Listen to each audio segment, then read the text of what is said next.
मला अनेक जणांची नावं कंपनीच्या पासून ते अनेक तालुका काँग्रेस कमिटीचे अध्यक्ष दगडूसाहेब पटेलजी, लालासाहेब चव्हाणजी, अनेक जणांची नावं घेताना यासारखी आहेत। पण व्यासपीठावर उपस्थित असणारे सर्व जिल्ह्यातील काँग्रेस कमिटीचे आदरणीय नेते, व्यासपीठाच्या पुढे उपस्थित असणारे सर्व लातूर शहरातील, लातूर जिल्ह्यातील, लातूर ग्रामीण मधील सन्माननीय मतदार बंधू भगिनी आणि पत्रकार मित्रांनो, या ठिकाणी आता आपल्या बालकीचे आमदार काँग्रेस पक्षाचे आमदार ईश्वर खंडे साहेब उपस्थित झाले, त्यांचे काँग्रेस कमिटीच्या वतीने या ठिकाणी स्वागत करतो। मित्रांनो, आपण बघितलं असेल की महाराष्ट्राच्या निवडणुकांचा प्रचार आता या येणाऱ्या काही 2 तासामध्ये संभवतो आहे।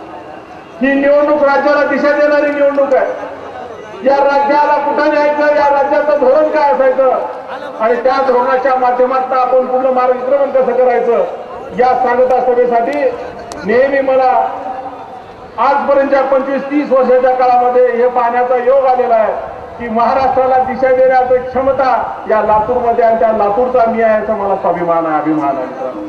ज्या लातूरचं नेतृत्व राष्ट्रीय पातळीवरती आपल्या सर्वांचे प्रेरणास्थान आदरणीय आणि श्रद्धास्थान विलासराव देशमुख साहेबांनी केलं, ज्या लातूरचं नेतृत्व राज्याच्या राष्ट्राच्या पातळीवरती आदरणीय शिवराज पाटील चाकूरकर साहेबांनी केलं आणि तोच वारसा पुढे 25-30 वर्षामध्ये दिलीपराव देशमुख साहेबांनी कायम ठेवला।